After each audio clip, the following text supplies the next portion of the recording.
Olá, pessoal, sejam muito bem-vindos a mais um episódio da websérie Anamid pelo Mundo. É isso mesmo, a Anamid sempre preocupada em trazer para você conteúdo em primeira mão e também vivências e experiências reais de profissionais, empresários e empreendedores que estão fora do Brasil, vivendo uma expansão internacional, e eles aqui no canal da Anamid acabam compartilhando para que você possa ter várias dicas e insights para que você também possa ter clientes fora do Brasil. Eu sou André Bianchi, diretor de Relações Internacionais da Anamid, atuo há mais de 10 anos com imersões de negócios no Vale do Silício da Califórnia, Orlando, Miami, Panamá e Israel. Estamos expandindo esse ano também a operação para a China e Singapura, e dessa forma a gente tenta, de alguma maneira, trazer não somente as conexões, mas também as oportunidades aqui para todos os associados da Anamid. Então, já se inscreva no canal, já acione o sininho de notificação para receber em primeira mão todo o nosso conteúdo. E hoje a nossa convidada vem direto lá do velho continente, vem de Portugal. A Olivia. Olivia, muito bom dia ou muito boa tarde, não sei onde você está hoje. Seja muito bem-vindo aqui ao canal da Aramid.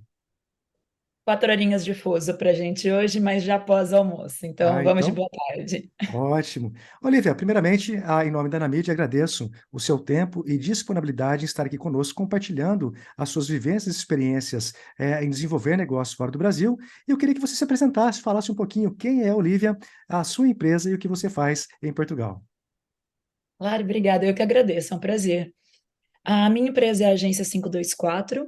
Ela foi fundada no Brasil como uma agência de marketing digital, praticamente full service na época, no digital.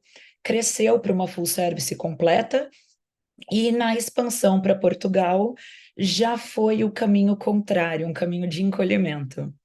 Então, o meu histórico, ele é muito forte na área de marketing digital, principalmente de redes sociais, e com o passar dos anos, eu acabei migrando para outras áreas, a gente vai poder falar mais. Mas na prática, o caminho foi esse, foi abrir uma empresa na época que redes sociais eram startups, né? Ou seja, antes ainda de Facebook, Instagram, etc., 15 anos atrás, e durante todo o caminho de ampliação, fazer fusão com outros colegas, com outras agências, crescer até a expansão internacional. Perfeito. E pegando, acho que esse assunto ele é muito curioso, porque eu vejo que muitos empreendedores aqui no Brasil, eles iniciam, especialmente a agência, uma urgência, algumas elas vão ganhando tração, vão crescendo, e chega uma hora que tem a possibilidade de expandir para fora do Brasil. E nem sempre, culturalmente falando, o empresário brasileiro ele olha para fora do Brasil, porque ele fala, puxa vida, o Brasil é tão grande, não tem necessidade de ir para fora. Enquanto que você vê muitos empresários de sucesso que realmente entenderam que a dinâmica do jogo para você ter um determinado crescimento, tem que passar em algum momento para a expansão internacional. E dito isso, como que você enxerga os passos iniciais que você teve em Portugal, ou até mesmo quais foram os desafios iniciais para quem está pensando ou considerando olhar para Portugal como um dos caminhos para poder expandir internacionalmente? Olha, eu acho que existem vários caminhos. Eu só diria que não necessariamente você tem que expandir no internacional para crescer no Brasil, porque sim, graças a Deus, somos um país, né, continental de tamanho e temos muitas oportunidades também de fora, ou seja, mesmo estando no Brasil, você já pode ter a internacionalização da sua empresa, porque os seus clientes já são multinacionais, né, e terceirizam esse serviço. Então, eu acredito que a opção por internacionalização, ela tem muito a ver com a vontade desse empreendedor de ser um empreendedor mundial. Porque imagina que você é o dono da empresa, você é o dono da agência, você resolve expandir, mas você vai expandir uma pequena empresa como? Colocando braços comerciais em outros países? Será que no primeiro momento isso funciona? Ou você vai precisar, por exemplo, separar os sócios, como foi o caso da minha, um sócio fica no Brasil, um outro sócio fica fora, para você ter essa autonomia também da pessoa que está abrindo o primeiro braço internacional. Então, hoje eu diria, para quem é urgência, desde um nômade digital, né, até a vontade de morar fora, e para quem é empresa, para quem é agência, essa preocupação só, se você for um só, como você vai se dividir. Perfeito. E dentro disso, Olivia, eu acho muito bem colocado. Eu acho que essa provocação, eu também concordo contigo que não necessariamente você tem que ir para fora do Brasil. Então, eu acho que tem uma série de fatores que acaba direcionando para uma expansão internacional ou não. Mas pegando um gancho, sobre essa questão ainda, quais são os desafios principais que você enxerga para quem quer fazer esse movimento? Não existe, obviamente, não tem uma receita de bolo que, olha, siga os 5 passos e você vai ter sucesso. Não é uma linha reta e contínua que vai te direcionar para resultados. Mas para o início, para quem está começando a olhar para esse cenário como uma possibilidade de ir para fora do Brasil, o que que você considera que não deve ser feito ou alguns erros que você observa que podem ser evitados se olhar com mais atenção? Olha, eu diria principalmente a questão de entender a cultura do país para não contar com vendas antes da hora. Em outras palavras, no Brasil você tem networking, as pessoas te conhecem, existe uma confiabilidade baseada simplesmente na sua existência.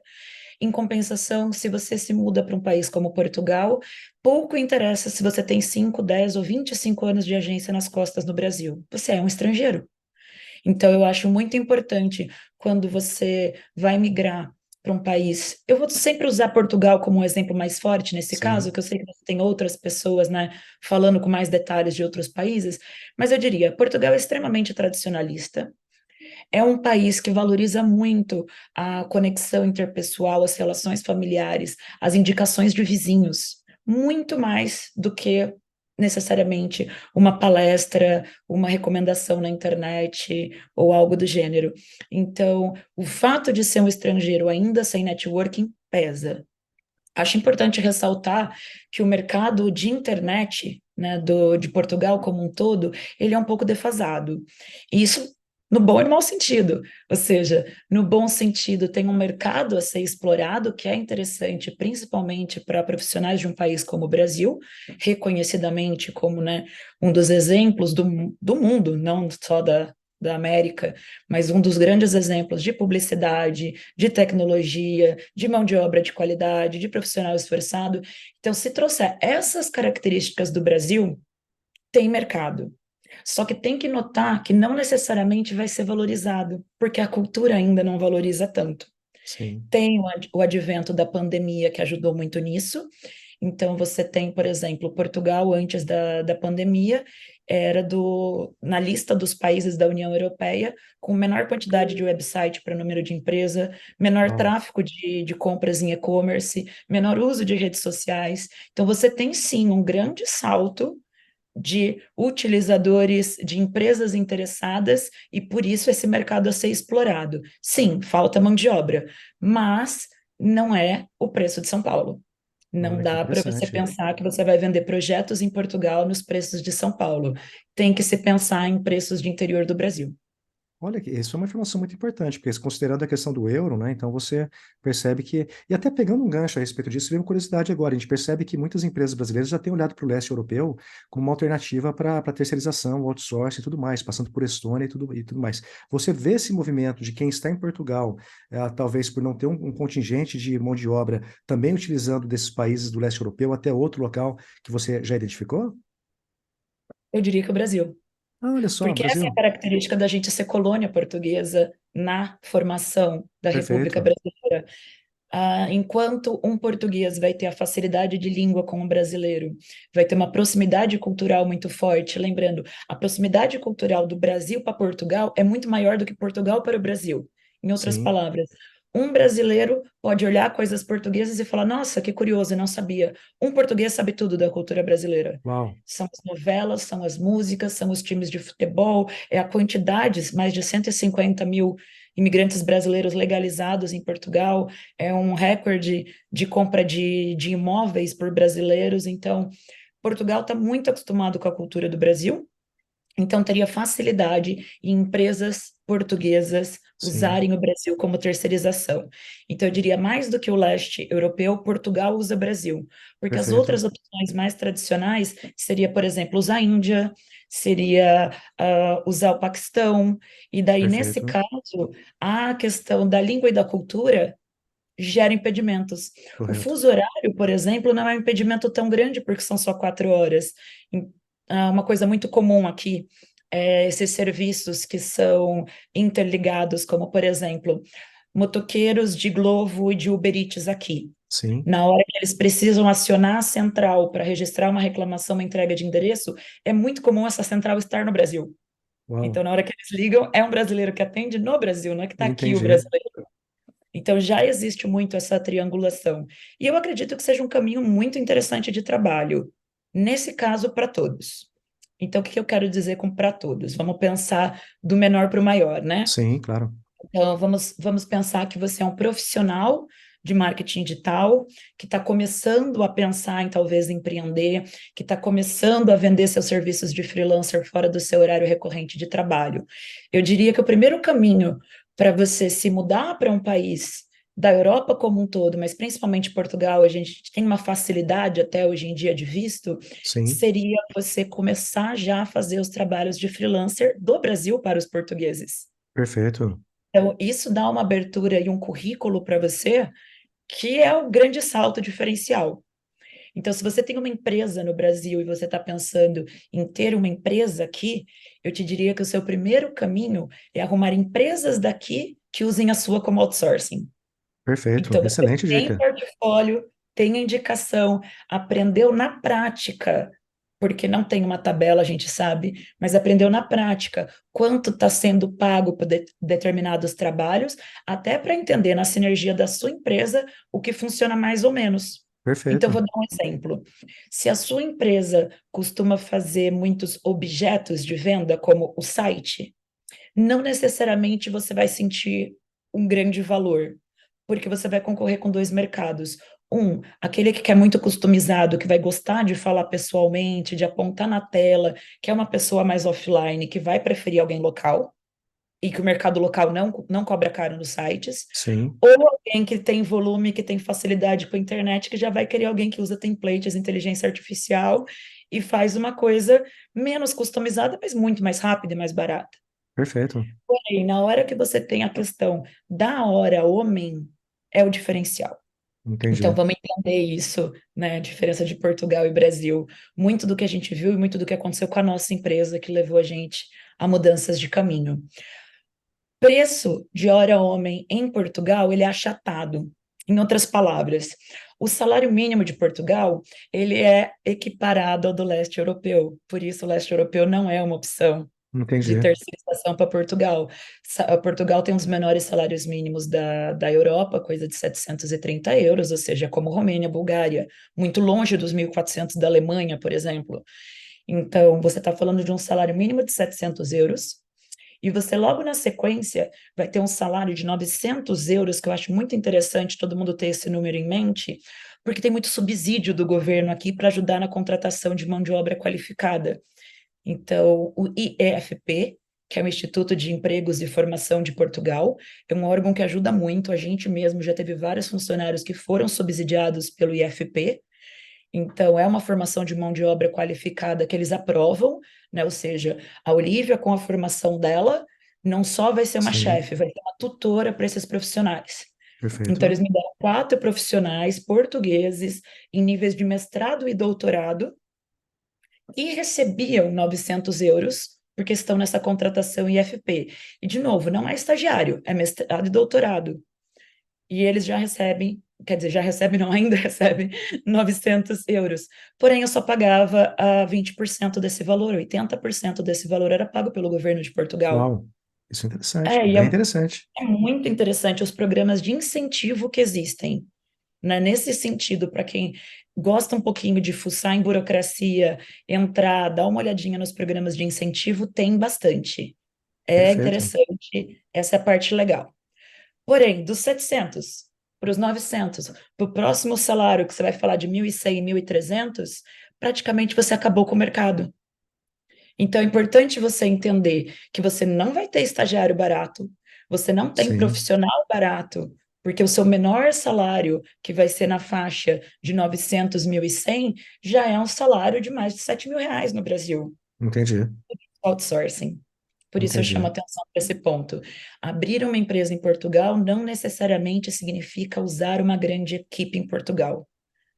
Eu daria Perfeito. como conselho para quem já tem uma estrutura maior que a sua equipe de Portugal seja focada em relacionamento, vendas e atendimento, mas que a sua produção seja no Brasil. E isso sim facilitaria o processo de ver um crescimento empresarial de volume de receita realmente interessante. Não, excelente, né, pessoal? Para quem já está aqui no canal, já se inscreva agora porque você viu. Aqui eu acho que ele já traz uma visão bem ampla, já, inclusive para que você possa adaptar o seu negócio ou aos seus interesses, que nem ela falou. Ou começando do Brasil, olhando via web, alguma coisa que você possa já angariar alguns clientes lá, e posteriormente, se eventualmente você aterrissar em solo português, ter essas possibilidades de subsídio. E pegando um gancho, você falou da palavra networking umas duas vezes. Você vê alguma diferença de networking aí em Portugal? Porque aqui no Brasil a gente vai num evento às vezes, e aquela história, oi, tudo bem, futebol, novela, até chegar às vezes num assunto que você queira direcionar para negócios. Portugal é um pouco diferente, você falou que tem uma característica um pouco mais particular, um pouco mais fechada, mas como que funcionaria para algum brasileiro que quer participar de eventos em Portugal, para que ele possa se ambientar mais com o objetivo de networking? Olha, eu diria que Portugal se prepara para tomar muito café. Café é gíria para tudo. Então, tomar um café é a mesma coisa que dizer eu te ligo. É o tempo inteiro um café, um café, um café. E esses cafés são constantes e são necessários em Portugal. É muito mais comum que as pessoas queiram se deslocar para esse café do que necessariamente só falar ao telefone e combinar alguma coisa por ali. Então, os eventos presenciais são sim muito legais. Eu diria que, sem sombra de dúvidas, mas aí é apocalíptico, recomendo o Web Summit para todo mundo. Já é o quinto ano consecutivo que eu vou, são experiências maravilhosas, porque ao mesmo tempo que você tem sim muito networking, você tem também, né, uma quantidade absurda de conteúdo, e tanto a semana anterior quanto a semana posterior, todo Portugal, não só Lisboa, está lotado de eventos paralelos e de coisas acontecendo. E aí eu já vou para outro caminho, né? A gente saiu ali do profissional que está buscando uma chance de ir para fora, ou de uma pequena agência que está pensando como é que eu vou arrumar os primeiros clientinhos. Vamos para quem está consolidado, ou para quem é startup, para quem está buscando venture capital. É isso. Tem muita oportunidade. Missões de negócios, eu super recomendo. Como eu falei antes, tem muitos planos de incentivo. Então, Portugal 2020, até pouco, mesmo já sendo 22, 23, ainda estava entregando dinheiro. Por quê? Porque não usou todo o subsídio liberado. Sim, Portugal 2030 tem uma grana ótima também para uma série de oportunidades. Daí para frente, cada um no seu nicho vai encontrando essa sinergia. E uma coisa muito bacana que a gente tem é uma ligação direta política e econômica, que é o presidente de Portugal, o Marcelo Rebelo, tem um filho, que é o Nuno Rebelo. E o Nuno Rebelo mora em São Paulo e é o presidente da Câmara de Comércio Brasil-Portugal. Então, é uma pessoa super acessível, é muito tranquilo, e eu recomendo também fazer uma visita à Câmara de Comércio Brasil-Portugal, porque eles vão te atender muito bem e você vai poder falar qual é o seu negócio. Tem para agro, tem para sim, tech, tem para farmacêutica, tem para engenharia civil, tem um pouco para tudo. Então, pelo menos para ter as informações iniciais e sentir esse mercado que tem muito fomento, que tem muito subsídio, que tem dinheiro de União Europeia, que tem dinheiro de países diferentes e não só de Portugal, para gente que no Brasil não é tão comum, a gente, né, sabe, um Finimp, um dinheiro japonês, uma sim, coisa assim, sim, mas aqui é muito mais comum essa questão do incentivo estrangeiro. Então, perfeito. por ser um país pequeno, eu acho interessante. Você vai num órgão público, extremamente burocrático, 5 vias coloridas com 3 carimbos cada coisa, mas são pequenos. Então, você vai estacionar o carro perto, vai pessoalmente, vai conversar com as pessoas. Eu acho interessante essa proximidade que eu aprendi a viver. Sim. Não, e faz todo sentido, acho que é excelente essa dica. E aquela história, né? Todo mundo, quando fala de internacionalizar ou ter clientes fora, olha para o fim. Só que é uma construção que você tem nesse meio, que é, por exemplo, o relacionamento via Câmara de Comércio, de Portugal, no caso, né? Então, acho que essa construção é o passo a passo. A decisão ela vai ser tomada, a velocidade que você vai empenhar nesse processo ou não de internacionalização é definido por muitas vezes por essas conexões que você vai fazendo, né? Mas somando conteúdo, conhecimento para tomar uma decisão. Agora, pegando um pouquinho, Olivia, não sei se você poderia compartilhar conosco, por exemplo, ali de Portugal tem Espanha. E Espanha a gente vê um movimento muito forte, especialmente ali na região de Madrid, do desenvolvimento do ecossistema de startups e tudo mais. Como que você enxerga na sua visão ou experiência, também cruzando aí para outros países da Europa como um todo, pensando numa agência ou numa empresa de tecnologia e inovação do Brasil, olhando para o cenário europeu? Olha, eu acredito que se a pessoa tiver uma visão União Europeia e o problema não for o passaporte, o visto, a língua, eu não indicaria Portugal como esse local por causa dos impostos. Portugal tem um dos impostos mais caros. É um país Uau, socialista, é um país muito seguro, é um país muito familiar, que respeita as refeições. É uma delícia de lugar para qualidade de vida. sim. Mas se você for falar, por exemplo, eu vou abrir a sede da minha empresa em Portugal e aí terceirizar os meus serviços para a União Europeia, você pode começar a ter algumas tributações que te surpreendam. Então, eu diria, por que não Irlanda? Você pode pegar, por exemplo, o exemplo da Noruega, que eles já trabalham com uma cidadania digital eletrônica à distância, é o e-citizenship. Então, você consegue trabalhar, por exemplo, usando a Noruega de uma forma muito mais moderna e tecnológica. Você consegue usar a Irlanda como uma forma de impostos mais baratos. Eu reforçaria que Portugal não é necessariamente a porta de entrada para a Europa. Eu diria Portugal é a porta de entrada para a Europa para os brasileiros que não têm cidadania europeia, que não têm conexão em outro país, porque a adaptação, a cultura e etc. para a gente é mais fácil É aqui, uma com observação certeza, do que importante em essa que você outros está lugares. colocando, né? Porque a visão, às vezes, de quem está no Brasil, nesse processo de ida, a gente olha o todo, né? Mas é um ponto bem interessante que você colocou. Sim, se você pensar, por exemplo, o meu objetivo é trabalhar com a Alemanha, né, um país que paga muito mais por esse tipo de serviço e que também tem busca de mão de obra, vai para a Alemanha. Você vai ter a mesma necessidade de fazer networking, de trabalhar, e Portugal está muito na esquininha do mapa, né? Você tem Portugal cercado pela Espanha e pelo mar. Sim, Então, não é um local que você vai ter necessariamente uma facilidade de transporte de trem ou rodoviário. É avião. Graças a Deus tem avião para tudo quanto é lado, low cost baratinho, sim, essa parte é fácil, dá sim para ir para qualquer lugar. Mesmo daqui do Porto, eu não estou em Lisboa, eu optei pelo Porto, mais ao norte.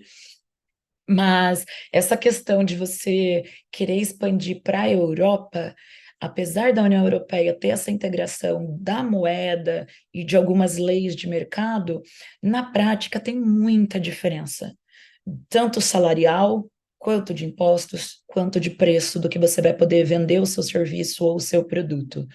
Eu diria, escolha o país que, pela sua pesquisa, pela sua conversa com os colegas, tem mesmo a maior sinergia. Começa dali, depois expande. perfeito. Então, se a sua sinergia com Portugal for porque é aqui que você tem alguma conexão, sim, com certeza. Mas se você está pensando em expandir para a Espanha, estando em Portugal, eu diria, não faça. Porque Perfeito. Portugal já é reconhecido por comprar muita coisa da Espanha. Os Sim, próprios bens de consumo, quando você, por exemplo, vamos supor que você está montando a sua agência fisicamente em Portugal. A hora que você for pesquisar preço para comprar cadeira, mesa, computador, num instantinho você vai ver que você vai estar encomendando tudo pela internet da sim, Espanha. sim. Então, eu acredito que para empreender na Espanha, o caminho seja vai direto. É um país Perfeito. largo, um país grande, e que a influência de Barcelona, de Madrid, etc., é maior ali daquele lado.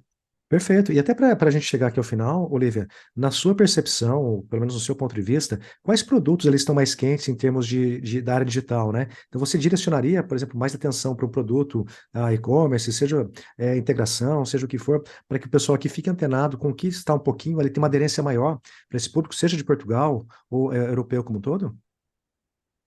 Eu diria inteligência artificial, automatização e facilitação de processos digitais para quem não é digital. Então, no primeiro ponto, seria mesmo a inteligência artificial como uma economia de tempo, uma facilitadora de volume e, claro, ajudando nos custos. Então, uma série de soluções de inteligência artificial.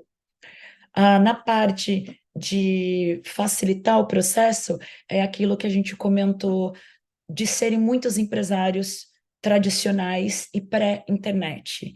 Então, você vai ter sim jovens empreendedores incríveis, mas você ainda tem um país de pessoas bem mais velhas, ou seja, de empresários de 50 ou 60 anos que não tiveram a mesma intimidade com a internet, que eles têm necessidade de intermediários. Eles estão abertos para fazer negócios com a internet, mas esse profissional contratar um fazedor de e-commerce não se comunica. Então, esse papel intermediário tem um grande mercado. Então, eu confesso que hoje é mais o meu trabalho e a minha posição. Eu Sim, deixei de ter produção em Portugal para focar em terceirização para o Brasil em modelo de consultoria. Eu não faço mais atendimento. Eu encontro a perfeito. necessidade, entrego para um parceiro no Brasil, ganho ou meu finder's fee, ou a minha comissão, ou o que me Sim, cabe de acordo com o tipo de contratação, e solto as partes. Ou seja, sou responsável pela credibilidade dos dois lados. Os dois contratos são no meu nome, ou seja, se não houver sim, entrega, se não houver pagamento, é comigo que resolve. Então, uso a minha credibilidade de já morar aqui há mais de 5 anos, já ter muito sim, contato, para passar credibilidade para os portugueses.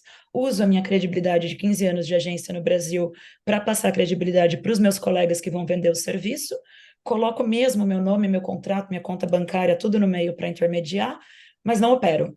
sim, Então, encontro a necessidade, entrego para um brasileiro competente que possa executar, e acredito que assim eu ajudo as três pontas. sim. Faço um trabalho que eu gosto, ajudo quem está com a demanda e ajudo quem quer fazer a internacionalização. Eu gosto bastante hoje em dia Bom, desse formato. pessoal, então para você que está aqui na Anamídia, os canais da Anamídia já está vendo que já tem alguns caminhos para que a gente possa compreender um pouco mais essa questão de negócios na Europa. E mais uma vez aqui a gente está chegando ao final e eu deixo para agradecer mais uma vez a Olivia, porque todas as vezes que eu acionei ela, sempre de forma muito solícita, respondeu muito rápido, se colocando à disposição para poder estar aqui conosco compartilhando. E deixo aqui a palavra para você, Olivia. Viciados, que Ah, tem dois sim. telefones e respondem rápido, ó, Brasil e Exato, Portugal. porque sempre assim, eu mando com fuso horário, sem fuso horário, rapidinho já estou tendo uma resposta e gosto de agradecer porque as pessoas podem doar duas situações na vida dela, ela pode doar alguma coisa para alguém, ou dinheiro ou tempo. Dinheiro é aquela história, é algo que pode satisfazer uma situação específica. Agora, uma pessoa doar o seu tempo, compartilhando o seu conhecimento, sua experiência, na minha opinião, é o mais valioso. Então, Olivia, mais uma vez, muito obrigado por colaborar com o ecossistema da Namid. É isso, foi um prazer. E estou sempre aqui para ajudar o pessoal da Namid. Então, se alguém tiver nesse momento fazendo esse movimento e quiser uma ou outra informação pontual, uma coisa mais quente direcionada, pode ficar à vontade, porque é sempre um prazer trazer os colegas para a terrinha e ter mais companhia por aqui. Perfeito. Pessoal, para você que participou aqui da websérie de hoje, já se inscreva no canal, fique atento, porque em breve teremos mais novidades de outros países direto aqui do canal da Namid. Abraço e até a próxima.